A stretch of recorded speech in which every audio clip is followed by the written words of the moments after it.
Sasa wewe umesema nijishikilie. Si ndio nitajishikilia kweli?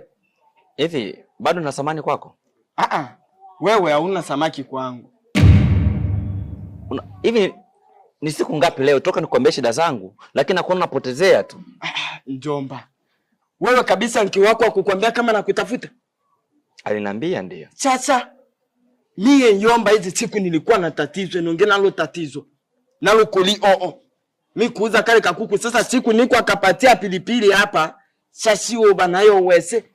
Iyo wese olobo onichi mukabela na pelepeli na wita wazana.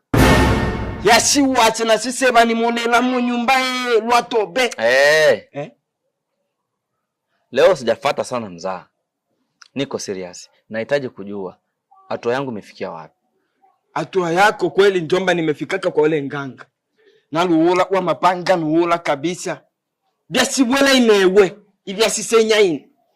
Aona teso la ifeli. Kivipi? Anabuka ala ya tabila bia ombote tena nganga mtenda ombote nda sile rebu. Njoo kwanza. Fanya huku. Wewe. Aungwa lobela kabisa. Anko. Kama una kitu cha kunisaidia niambie niondoke. Hapana Njomba. Mimi nimeendaka eko.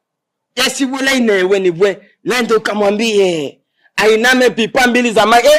Mwana wa inoba iname pipa tirele. Notenda ni bwe bope. Never die. Tabina wezekana. Sasa ini sasa Njomba.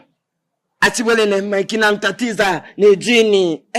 Notenda benele jini. Ini lola notenda kweli nwele jini kabisa. Mimi sitaki kuamini sana kuhusu mambo ya majini. Japokuwa rafiki yangu pia aliniambia hivyo hivyo. Mke wangu atakuwa anatembelewa na majini au kuna ushirikina hapa ndani unaendelea. Hapo kwenye ukirishina, ushinyikira nani haiko sawa. Mali majini. Lomba kino ngekyo jini Njomba yalo twela ine. Nishimone jini alo yacho. Mwana yacho la jini ya jini pibidi yacho. Boy so yalo engu nanji wele kwa jina la Yesu. Kwa jina na jini yacho na shitenda tia kare na chifunga nje.